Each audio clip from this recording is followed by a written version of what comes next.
Hebreos 3:12 dice, por lo tanto, amados hermanos, cuidado, asegúrense de que ninguno de ustedes tenga un corazón maligno e incrédulo que los aleje del Dios vivo. Por lo tanto, amados hermanos, ¿qué es lo que dicen? Hay una advertencia. En la otra versión dice, miren, es un llamado a la responsabilidad, a estar vigilantes. Dice la escritura en Proverbios 3, 4:23, ¿qué dice? ¿Recuerdan? Sobre toda cosa, sobre todo lo más valioso que uno quisiera guardar en una caja fuerte, en una bóveda, sobre todo lo más preciado que pudiéramos tener nosotros, lo que la Biblia nos enseña que nosotros debemos guardar bajo llave, con candado, con contraseña y supremamente custodiado es el corazón. Porque es que justamente del corazón, decía Jesús, es donde provienen absolutamente todas las cosas. Es del corazón de donde salen. Más adelante lo vamos a leer el texto, pero los fariseos tenían una controversia porque ellos decían que los discípulos de Jesús no se lavaban en el ritual de la purificación las manos lo suficiente para tomar los alimentos. Y para ellos ese era un problema porque ellos estaban enfocados en lo externo, mas no en la parte interior. Y Jesús dice, lo que entra en la boca del hombre finalmente no lo contamina, por más daño que le haga, hace su proceso y a la letrina viene a dar, o sea, por más mal, en caso tal, que le dé un daño de estómago, viene a dar a la letrina. Pero dice, lo que sí sale del corazón, eso es lo preocupante, porque es que el corazón dice quién eres tú.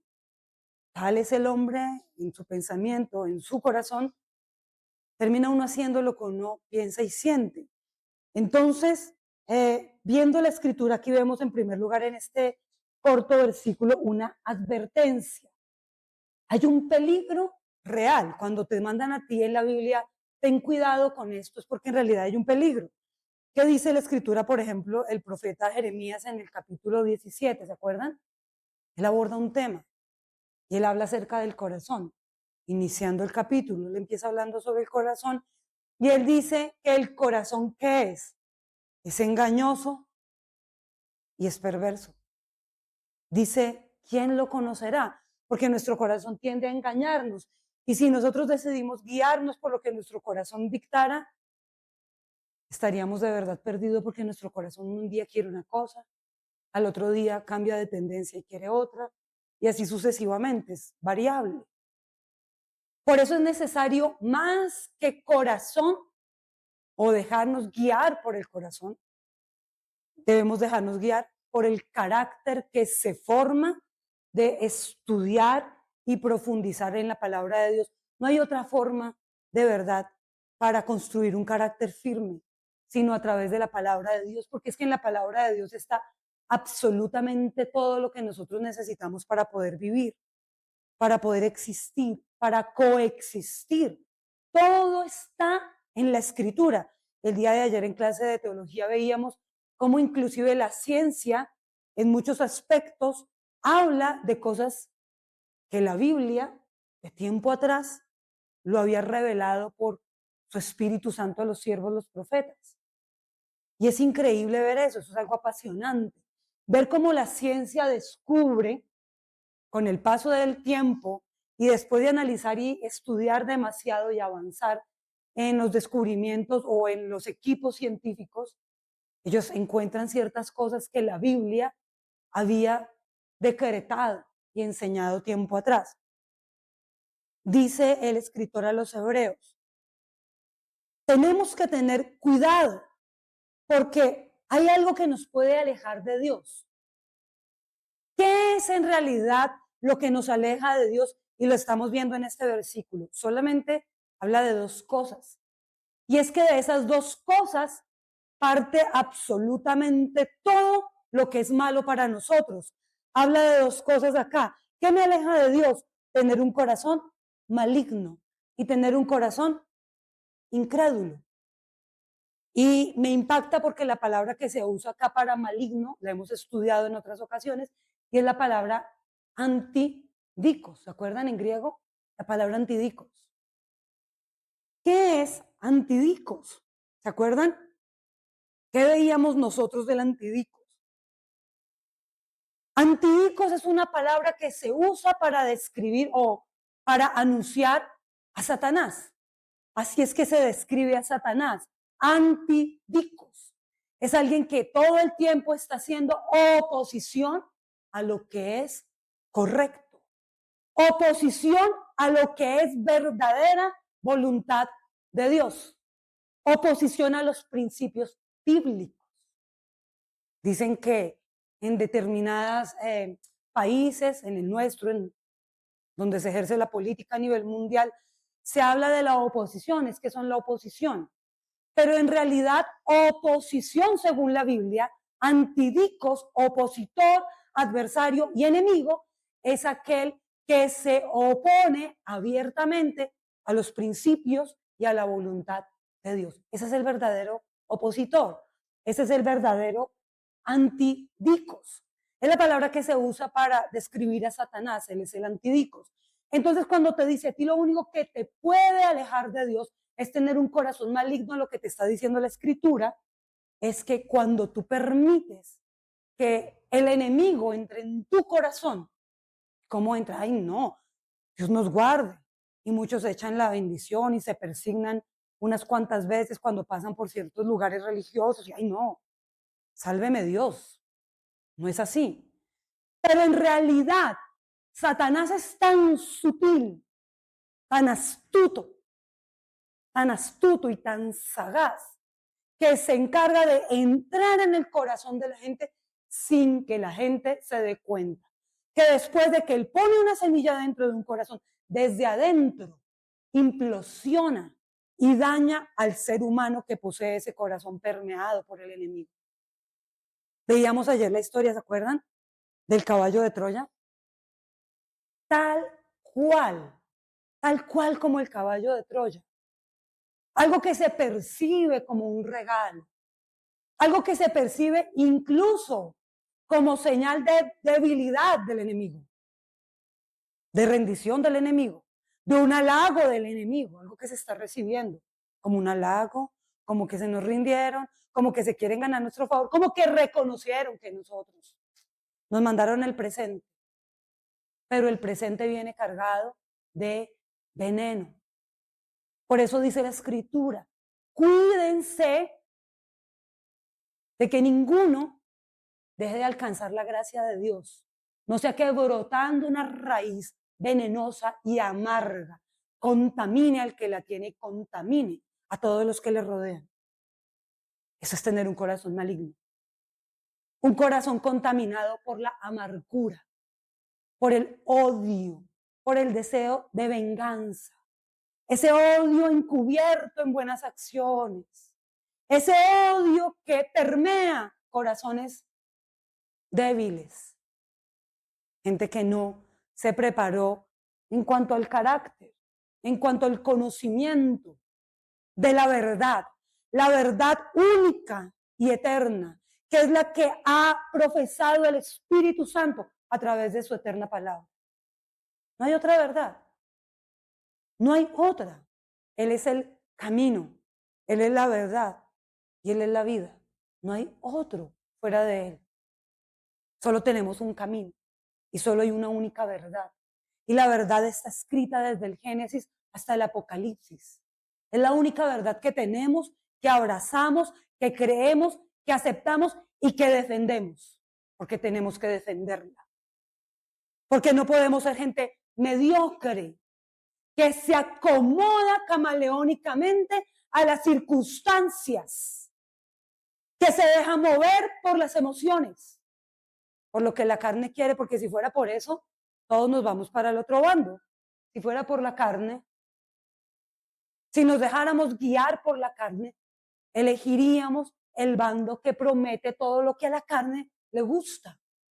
Pero como ya no vivimos nosotros, Cristo vive dentro de nosotros. Hemos aprendido a escoger lo que es correcto y lo que al Señor le agrada. Ahora, Escoger lo que a Dios le agrada y lo que es correcto implica que yo tenga que sacrificarme muchas veces. ¿Por qué? Porque el hecho de que alguien haga algo incorrecto que me haya afectado a mí, a mis hijos o a mi familia, no me legaliza a mí para irme del bando de los rebeldes. Jamás. Jamás. Pensemos en esto. ¿Cuántas injusticias? ¿Cuántas? Demasiadas. Innumerables, incontables ha cometido el gobierno de esta nación. No hablo de este propiamente, solamente de él. Hablo de todo el gobierno hacia atrás y en las naciones de la tierra. ¿Cuántas injusticias? Y solo Dios lo sabe, porque hay muchas cosas manipuladas y tapadas. En las altas esferas del gobierno, mucha maldad. ¿No es así? Han oprimido a los pobres, han maltratado, han abusado, han expropiado también, siendo de cualquier postura, centro, izquierda o derecha, cualquiera, porque no hay hombres perfectos. Decía el Señor al pueblo, ustedes pidieron un rey y alguien que los gobierne como las otras naciones de la tierra, pues rey van a tener. Pero ese rey no es como yo. Y el Señor da una declaración y dice, cuando pidieron ustedes el rey, ese rey va a pedir sus hijos para la guerra, sus hijas para los palacios. Y todo, la Biblia lo dice. Desde que hayan gobernantes va a haber maldad. Lo hay. ¿Cuántas injusticias han ocurrido a manos de cualquier postura política? Miles, millones. Solo Dios conocemos unas tantas, pero el Señor que todo lo sabe, sabe todo. Pero el hecho, muchachos, de que un gobierno de cualquier postura haya hecho algo incorrecto que me haya afectado directa o indirectamente a mí, o que me haya dolido a mí o a un cercano mío, no me legaliza para irme a hacer contrapeso al otro bando cuando el otro bando abiertamente promueve todo lo que es antibíblico. No me legaliza. Y encontramos gente con unas posturas rebeldes muy marcadas y de anarquía y de rebeldía, marcadas, completamente marcadas, porque a fulanito de tal, el gobierno de derecha, de centro, le cometió una injusticia. Entonces, como la derecha o el centro le cometió una injusticia, decidieron irme para la izquierda, por poner un ejemplo. Por poner un ejemplo. Es que lo que hizo X o Y me afectó a mí, afectó a mi familia. Y el dolor es tan grande que prefiero irme a favor del que le hace peso, aunque el que está haciendo peso es un vil rebelde. Alguien que está promoviendo que el satanismo sea una religión en la nación, que la brujería se avale. Alguien que está promoviendo que el consumo de alucinógenos es correcto y que no hace ningún daño. Alguien que promueve antivalores, que ataca directamente a nuestros niños, a nuestras niñas, a nuestra sociedad, que se levantan para avalar todo tipo de maltrato, todo tipo de abuso. Y entonces, como X o Y dañó a algo o a alguien cercano a mí me dolió, prefiero irme con el rebelde. Eso no funciona así. Porque aunque me cueste, aunque me haya dolido, yo tengo que hacer lo que es correcto a la luz de la palabra. O si no, díganme ustedes aquellos mártires que tuvieron que dar su vida por creer en Cristo y prefirieron dar su vida, que estaban siendo perseguidos a muerte por cualquier tipo de gobierno a lo largo de la historia. Extremistas, gente que persiguió pueblo de Dios, pastores, líderes cristianos, y hemos visto masacres enteras. Y entonces, ellos hubieran podido también pasarse al bando contrario, pero su vida les costó y no negaron a Cristo. Puede que haya pasado y que nos haya costado, y quizás aquí no a nadie, pero de pronto algún conocido sí, alguna postura, algún impuesto, algo les dolió, algo les afectó, cualquier cosa, cualquier fallo en juicio, cualquier situación. Eso no legaliza a nadie para ir a favor de lo que va en contra de la palabra de Dios. El hecho de que esa postura política haya hecho algo injusto, que me haya dolido profundamente, no me legaliza a mí para irme en rebeldía y a defender lo que es indefendible delante de Dios. Esa es la oposición según la Biblia. Yo vengo con fundamento bíblico, yo no vengo inventando nada. El griego lo dice, antidicos. Todo aquel que se opone a la verdad. Dice más, dice que es aquel que se engaña a sí mismo justificando faltas y pecados. Justifica faltas y pecados. Esa es la oposición, justificar la falta y justificar el pecado. Hay cosas que son injustificables. El pecado lo único que lo puede justificar es la sangre del Cordero, el perdón, el tener un encuentro con la cruz, es lo único que justifica a alguien en determinada postura, en cualquier ideología de género, en cualquier tipo de autopercepción. No hay nada que justifique eso. Lo único que puede lavar y justificar una vida es la sangre de Jesús. No es que se levante un político abrazando banderas que no le pertenecen, de colores que no son suyos. Colores tomados de un pacto, copiados de un pacto que es eterno y real. Esto es ridículo. Es absurdo que copien los colores. Y lo siento, pero no voy a tener nunca una postura diferente. No me interesa porque no estoy para agradar a los hombres. Mi único amigo y mi única necesidad es agradarlo a él. Y es molesto que se tomen abusivamente colores que no les pertenecen y los muevan un poco a su conveniencia, copiando, siempre copia. Satanás siempre ha querido copiar el modelo de Dios. Todo partió cuando él quiso ser como Dios. Todo partió cuando él le quiso sembrar a la humanidad. Tú puedes ser como Dios. Y ahorita me encuentro el comentario de una joven que algún tiempo estuvo acá, que le tendimos la mano, le lavamos los pies y le servimos, diciendo que las iglesias le impiden a la gente tener voluntad propia y que le lavan la cabeza y que odia a las iglesias por eso.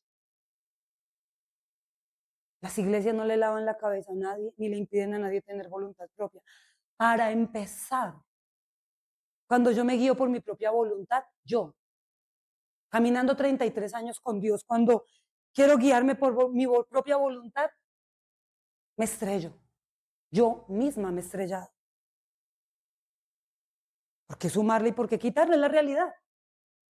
Por eso dice que el Señor produce su buena, perfecta y agradable voluntad en nosotros.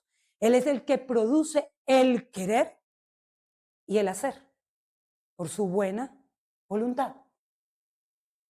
No es que la iglesia quiera cambiarle la voluntad a nadie. Es que el mismo Espíritu Santo, cuando tiene contacto con alguien, él mismo trae convencimiento de aquello que es correcto y de aquello que es incorrecto. Entonces, ese tipo de posturas no tienen ningún sentido. Gloria a Dios que nuestra cabeza fuera bien lavada y lavada por completo, porque hay demasiada contaminación purulando. Y gloria a Dios que el Señor pueda renovar nuestra mente y lavarnos la cabeza. ¿Por qué no? Qué más lindo tener la cabeza lavada y limpia, como la de un bebé, renovada. Renovados en el espíritu de vuestra mente, que es ¿qué? El entendimiento. Entonces, debemos entender que un corazón maligno es aquel que ha recibido la semilla del enemigo y le ha permitido crecer. Porque Satanás todo el tiempo va a estar lanzando semillas. Todo el tiempo. Esto no va a parar. Esto, ahí sí, se acaba cuando se acaba. Esto se acaba cuando tú y yo dejemos de respirar. Ahí se acaba la lucha, la briega, el rollo, el problema, la situación. Ahí se acaba. Ahí fue, lo que decidiste, ahí se acaba. Antes no. Él va a seguir lanzando dardos y semillas, buscando tierra que le produzca a su semilla, que le permita crecer y anidar esa semilla. Y hay gente que recibe la semilla. Entonces, dice la Escritura que un corazón maligno nos aleja de Dios. Un corazón que permite un pequeño pensamiento, una pequeña semilla disfrazada de, ay, no, tú debes pensar por ti mismo. No, la Biblia es retrógrada y pasada de moda. Eso es lo más ridículo. Cuando uno encuentra, por lo menos el estudio de las ciencias, a mí me impacta, en serio, a mí me impacta mucho, de ver cómo la Biblia es eterna, nunca va a pasar de moda. Y eso le duele y le retiñe al enemigo y a los que militan para él. Y miren, un corazón maligno es el tropiezo para que una persona se independice de Dios. Una persona que está haciéndole oposición, antidicos, a los preceptos, a los mandamientos, a los designios, al diseño. Hay un diseño perfecto de Dios. Es perfecto. El cuerpo de nuestros niños no se tocan. Nuestros niños se respetan. Se respetan. Se respetan los niños. Es desgarrador. De verdad, es desgarrador leer testimonios como el de la señora Daisy, no recuerdo ahora su apellido, que fue violentada desde los 10 años de edad, arrancada de la madre. La mamá se postra y se arrodilla suplicándole a la guerrilla que no se lleven a su niña. No atendieron al clamor de una madre, se llevaron a su niña de 10 años. Una niña que golpearon, maltrataron, que abusaron, que violentaron. Si ustedes han visto los testimonios como el de ella y el de tantas víctimas más, ¿cuántos niños tenemos reconocidos? 18,677. No puede ser que la iglesia sea indiferente. No puede ser que las mujeres indiferentes ante el dolor de otra mujer. No puede ser, porque el que abusa de otro ser es como si lo matara en vida. No avalamos eso. No avalamos, no podemos, tenemos que tener una postura clara, un pensamiento correcto. Un corazón maligno es aquel que empieza a defender lo que va en contra de los principios bíblicos y lo estamos aprendiendo es por la palabra. Es un corazón que obviamente,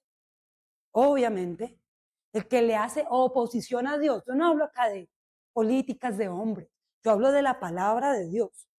El que le hace oposición a lo que Dios ha decretado es una persona con un corazón maligno, que no puede pretender que por su lenguaje religiosillo, hablando del Abba, de Dios el Padre, de Dios el Hijo y de Dios el Espíritu, hablando de Él, tenga comunión con Él.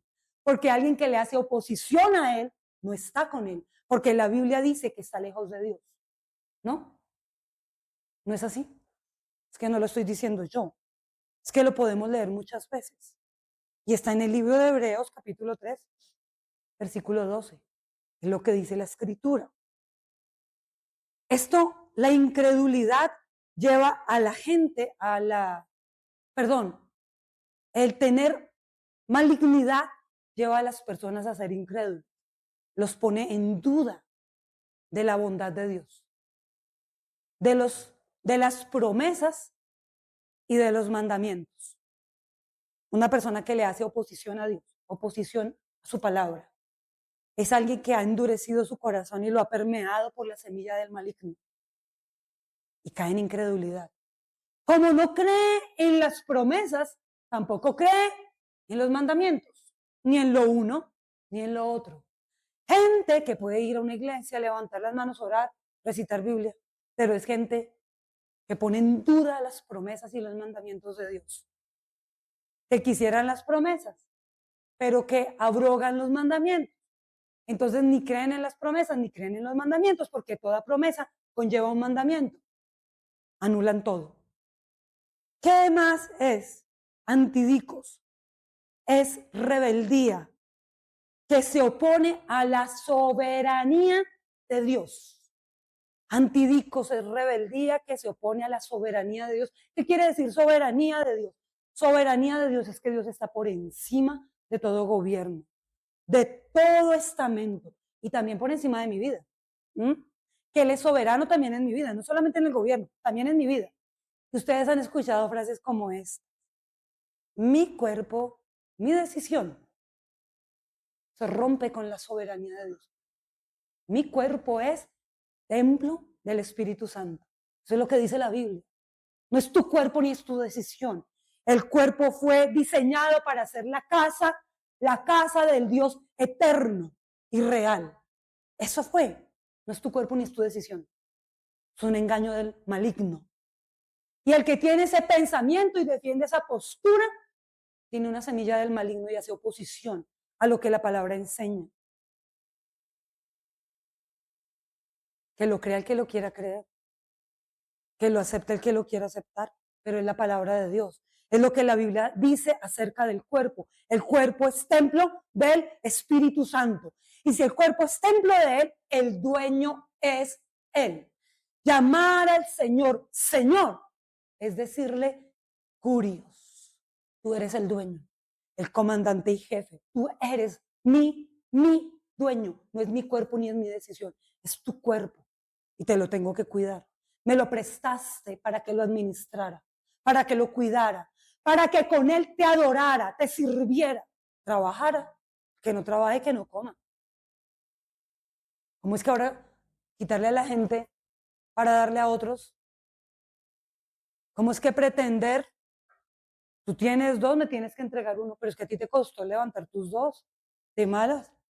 Yo no he hecho nada toda mi vida, pero quiero tu uno. Partamos.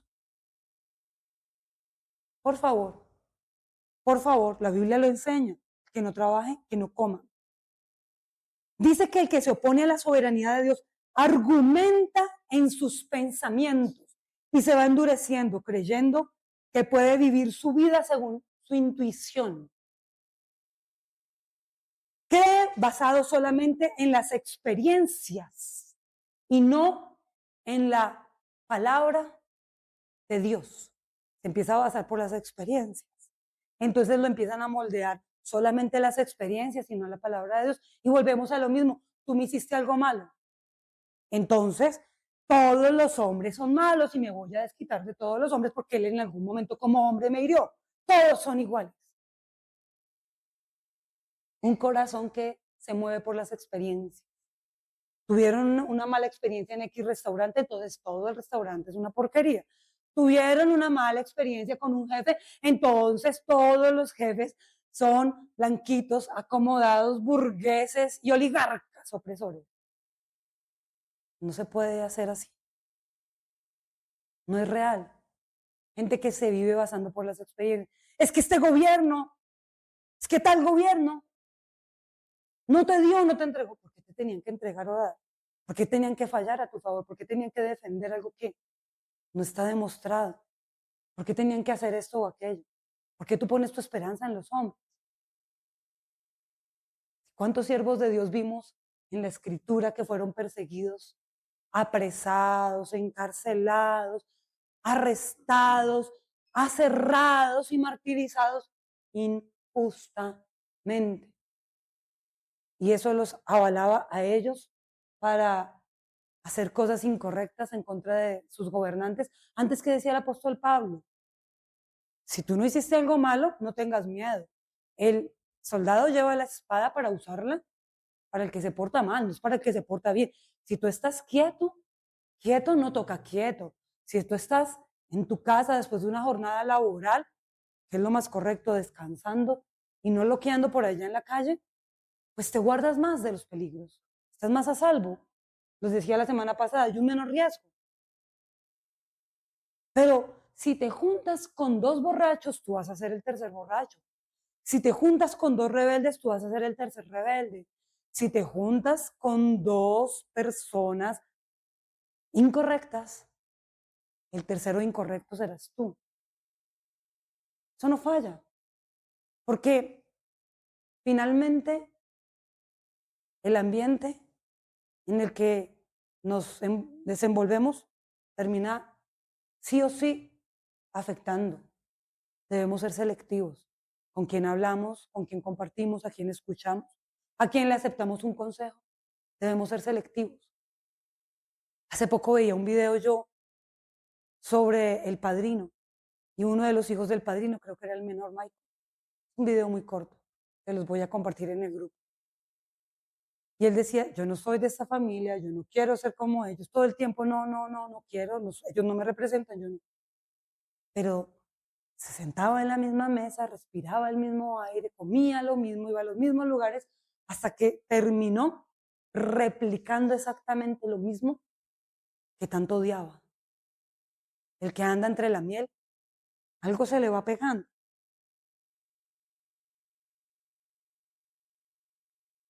Ahora, habla de la incredulidad. ¿Qué es incredulidad? La falta de fe.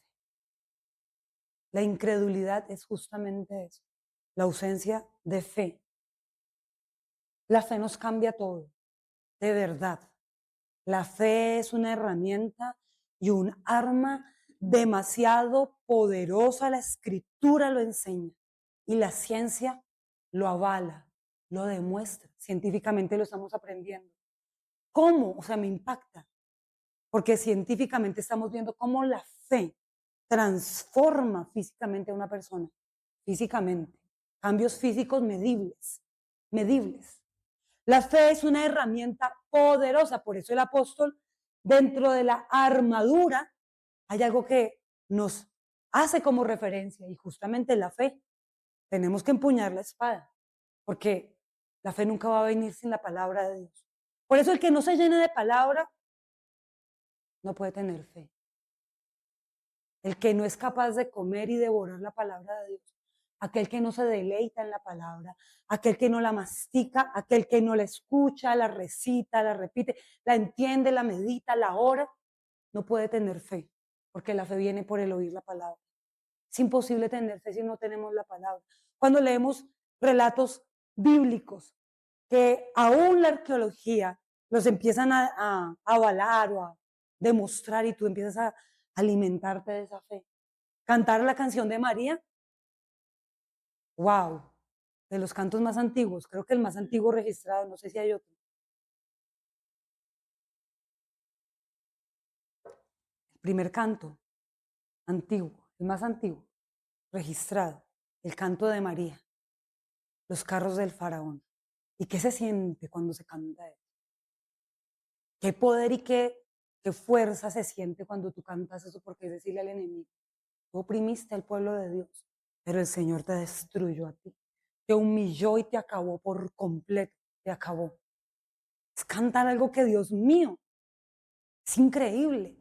Entonces cuando tú empiezas a entender la escritura, a cantarla, a orarla, esa fe empieza a inundar tu vida de fuerzas, a transformarte. Muchas veces lo de afuera no cambia, pero el que cambia para afrontar lo de afuera eres tú. Y otras veces por causa de tu cambio, lo de afuera empieza también a cambiar, porque eso es así, todo se transmite. Vamos a leer la escritura en Marcos 7, 20 al 23.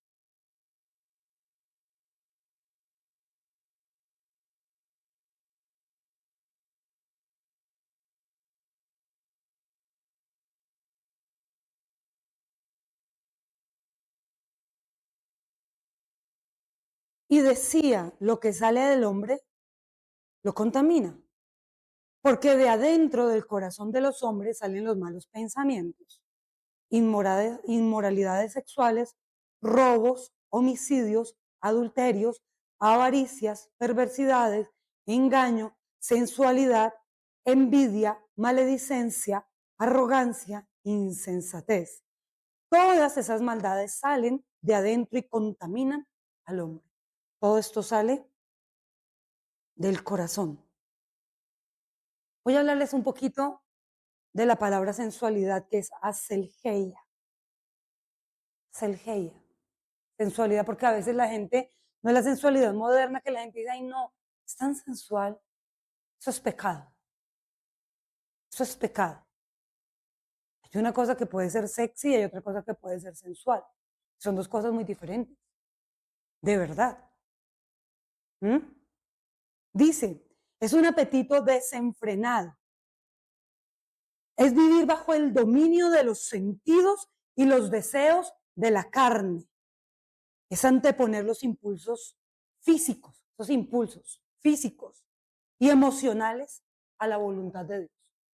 Es guiarse por esos impulsos, porque el cuerpo todo el tiempo, los sentidos lanzan impulsos, estímulos, es estimulado de afuera y empieza a responder a esos estímulos y eso se llama sensualidad, es el heya. Tiene que ver con la falta de dominio propio. Es un desenfreno y búsqueda egoísta del placer. Por eso, desde la pandemia, cuando la gente se puso en aislamiento, cuando la gente estaba tan sola, tan lejos, tan desocupada, homeschool, teletrabajo, todo en casa, no sales, días pares, días impares, día de hombres, día de mujeres, una locura. En la pandemia se dispararon los abusos dentro de las casas. La violencia intrafamiliar se disparó. El abuso sexual a los niños y a las niñas se disparó. Se dispararon las empresas de modelaje, grandes comillas, prostitución vía internet, webcam, prostitutas virtuales, que igual sigue siendo prostitución, la pornografía, las empresas de sex shop se dispararon. Creció la maldad de una manera, mientras muchas empresas decayeron, se cerraron, se fueron a quiebra, la maldad fue en aumento. La humanidad no se recupera ni se repone de la pandemia. La peor pandemia la estamos viviendo ahora. La peor pandemia no fue el COVID. La peor pandemia está activa ahora. La pandemia estamos viviéndola. El desenfreno moral. La inmoralidad. Dice que la sensualidad es ese deseo de guiarse o de vivir por esos impulsos físicos, emocionales, que no tienen que ver con voluntad de Dios, sino solamente los impulsos de la carne.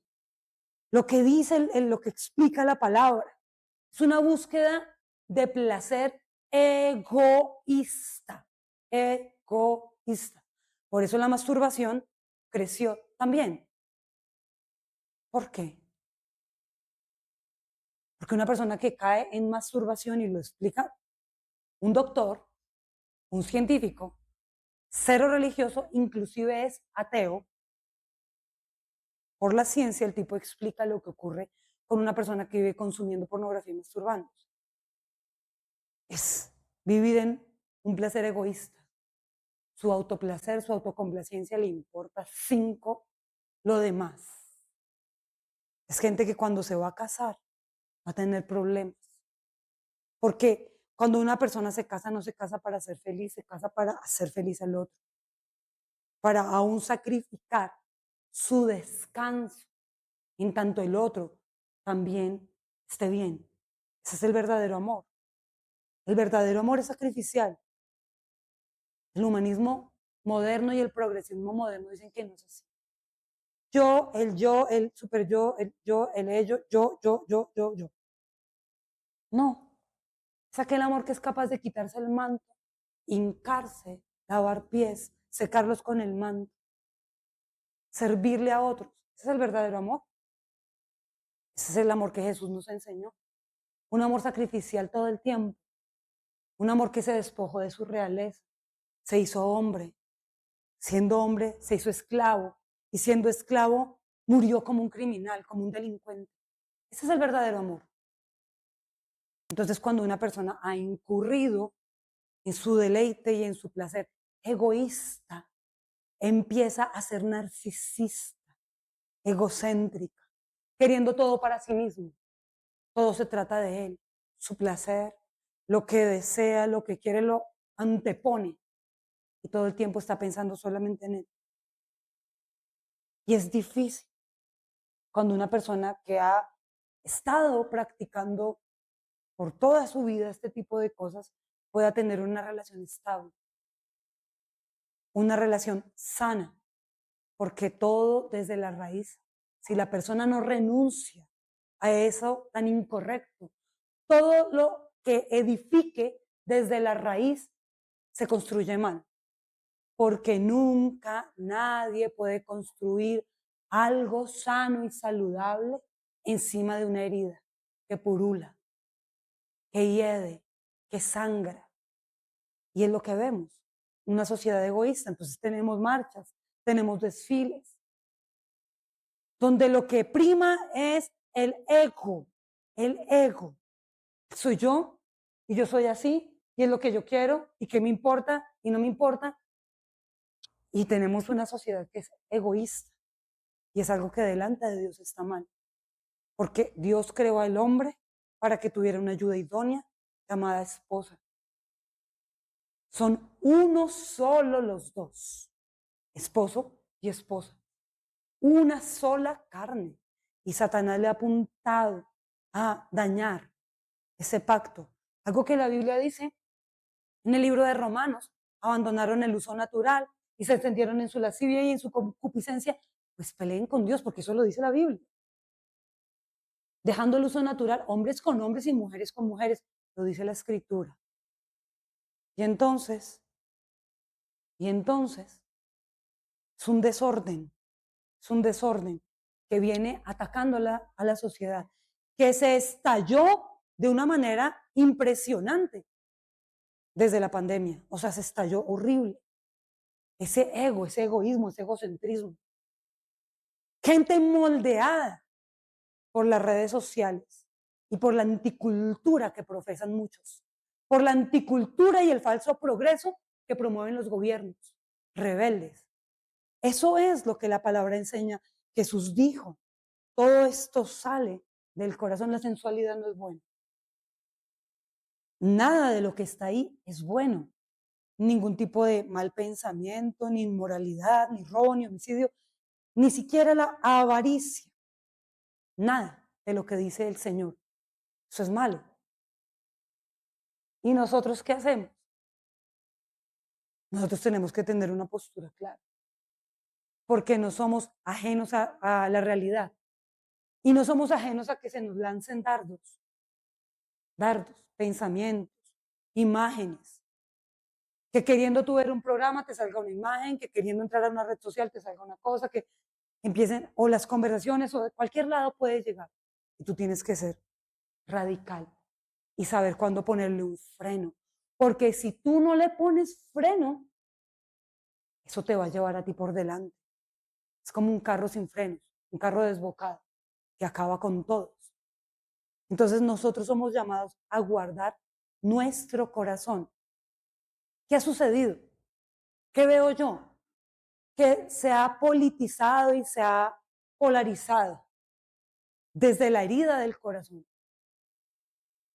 Hay cosas que se hacen por dignidad, para que haya reparación, porque fueron cosas letales, de verdad. Fueron cosas deplorables. Lo que hicieron con los niños, lo que hicieron con las mujeres. O sea, es que nosotros lo vimos de frente en nuestra iglesia.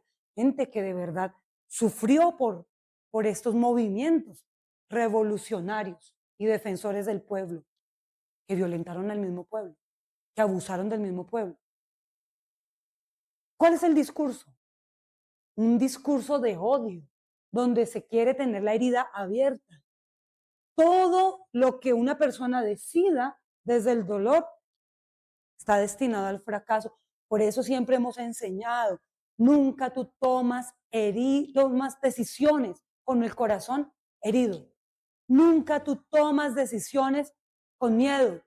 Nunca tú tomas decisiones con rabia. Nunca tú tomas decisiones demasiado eufórico, demasiado happy, demasiado feliz. No, porque tomamos las peores decisiones. Emocionalistas, o amargados, o temerosos, o llenos de odio. Son las peores decisiones. No se toman decisiones acaloradamente. Y vemos cómo se levanta una política desde la herida. Una cosa es que se busque pedir perdón, porque es que me parece, de verdad, yo fui al Museo Fragmentos y pararme en ese suelo y mirar ese suelo para mí personalmente, fue algo demasiado confrontante. Yo sé que mucha gente pasa por ahí como si nada y pisa el suelo como si fuera un suelo más. Para mí, pararme sobre esas losas que fueron hechas y martilladas por mujeres víctimas de la violencia, mujeres víctimas del conflicto, mujeres a las que se les rieron en la cara cuando les dijeron, les van a pedir perdón. Y les dicen descaradamente, quizás, quizás, quizás, con una sonrisa de oreja a oreja. Cuando creería yo y respetaría ese tipo de movimientos donde tengan la valentía, la osadía de agachar cabeza y decir, fallamos, perdón, queremos restaurar, queremos reivindicar, queremos ayudar a sanar, porque abrimos una herida muy profunda y las mujeres se llevaron la peor parte, las mujeres y los niños se llevaron la peor parte. ¿Tú creerías? ¿Sí o no? Uno diría, Dios es un Dios de segundas oportunidades, ¿cierto? Dios es un Dios que perdona. Dios es un Dios que te dice a ti, estabas obrando mal y robaste a tu propio pueblo. Hiciste mal. Cuando se encuentra el cobrador de impuestos con Jesús y él dice, si le he quitado algo a alguien, si en algo defraudé a alguien, voy a devolverlo, voy a restituir. Hasta 4 veces lo quitado.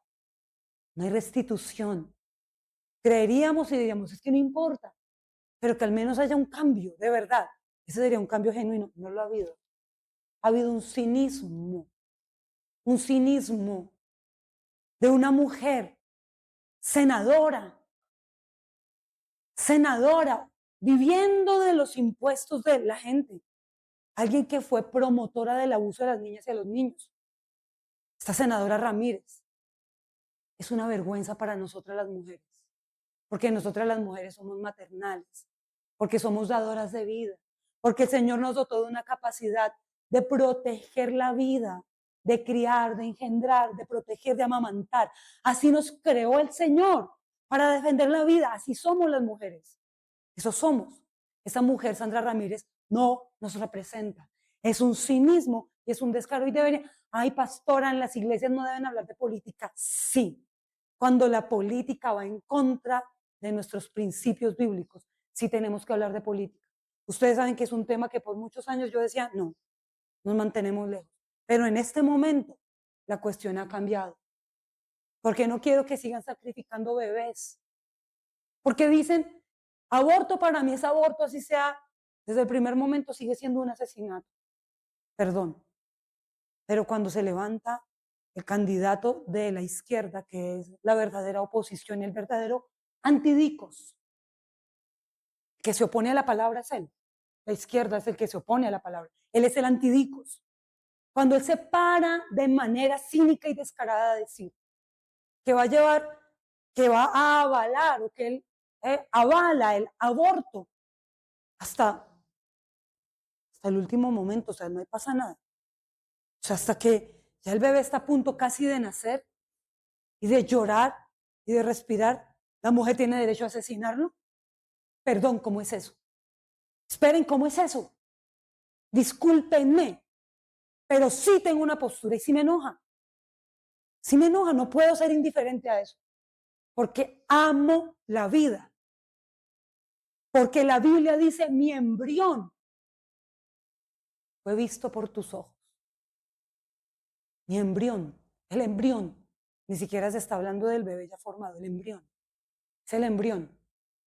Fue visto y visitado por la presencia santa del Dios Santo en el útero de la madre. ¿Cómo sale este tipo tan descarado a decir que él se avala el aborto? Y le dicen, ¿hasta qué momento? Hasta el último momento, hasta donde ya se pueda, lo que más se pueda. O sea, una mujer con esta panza de grande, con un bebé que late su corazón, que se mueve y que se alimenta de ella. Uy, no. Dios mío, ¿cómo no quebrarse frente a esto? Que decidan asesinar a ese inocente solo por el capricho de otro. No. Antidicos es aquel que se opone a la soberanía de Dios. Y nosotros como iglesia, como pueblo cristiano, como hijos de Dios, es que a mí no me contó nadie esto, ni fue la IA, no fue la inteligencia artificial, ni fue una manipulación. Esto es algo que viene del discurso de este pacto diabólico que se engendró tiempo atrás, cuando ni siquiera la IA estaba en auge. Es el mismo discurso. Lo han replicado, lo han repetido, no lo han cambiado, sigue igual. Yo no hablo ahorita que la constituyente, que se quieren perpetuar, que quieren expropiar, que eso es otra cosa que está mal. Yo hablo, voy a lo más. Ay, que me va a tocar ahora pagar más caro el semestre de la universidad. Si me tocara pagar el semestre más caro de la universidad, lo pagaría. Lo pagaría. Siempre y cuando, dentro de los puntos, un punto sea pagar la universidad o pagarla más cara o el colegio más caro. Sin embargo, apoyaría esa postura de gobierno siempre y cuando los demás puntos en el checklist vayan muy afines o 100% afines o lo más afines posibles a la escritura y a la palabra de Dios, porque jamás podremos tener un corazón maligno, porque jamás podremos ser antidicos. Dice la escritura, quiero que lo volvamos a... vamos a Lucas 6:45.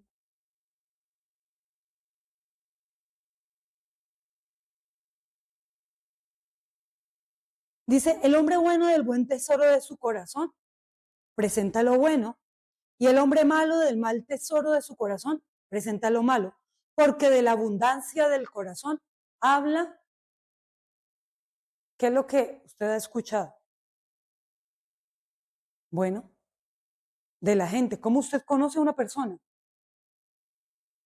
Dice Jesús, por sus frutos, es por el fruto. Siempre va a haber un fruto. Porque el Señor Jesús no le está diciendo a los fariseos, les está diciendo, lo más importante es lo que, no es lo que es el lenguaje religioso, no es la filactería, no es el atuendo, no es tener la Torá enrollada en los cueritos y amarrada en la frente y en las manos, no es tener esa falda tan larga como la tienen los fariseos, no es nada de eso lo que dice que la persona está bien. Lo que dice que la persona está bien es lo que hay dentro de su corazón. Y se empieza a evidenciar mediante sus palabras, sus pensamientos, sus acciones. Sus acciones. Las acciones demuestran o ratifican o certifican aquello en lo cual tú has creído. Tú no podrías decir que crees en una cosa y luego actuar de manera incongruente, incoherente. Tú no puedes decir que crees en el Dios de la vida y avalar lo que promueve la muerte. No puedes. Tú no puedes. Tú sabes que es el padecimiento de tener un familiar que ha tocado el mundo de las drogas. Tú sabes el infierno, el dolor, el sufrimiento que se vive ver a alguien que tú amas destruyéndose, tirando su vida y dañándola por causa de los alucinógenos, para que se pare una persona de manera irresponsable de decir que científicamente no está demostrado que dañen a nadie. Por favor, por favor. Dice Judas en el libro de Judas, Judas no el que vendió a Jesús, sino Judas el hermano. Judas dice que los sensuales son los que causan divisiones dentro del pueblo. ¿Se acuerdan que lo estudiamos? Los sensuales son los que causan esas divisiones. Y la sensualidad no solamente tiene que ver con sexualidad o inmoralidad. Sensualidad tiene que ver con avalar justamente todo lo que corresponde a los deseos físicos y al emocionalismo y al humanismo. ¿Sí? Eso es sensualidad. Y dice Judas, antecediéndose a lo que estamos viviendo ahora, dice que los sensuales son los que causan divisiones dentro del pueblo. Es ese tipo de sensualidad. Es ese tipo de comportamiento que defiende y avala lo que Dios condena y lo que desagrada a Dios. Por último, quiero que leamos Hebreos 3:12 nuevamente, pero en la traducción lenguaje actual.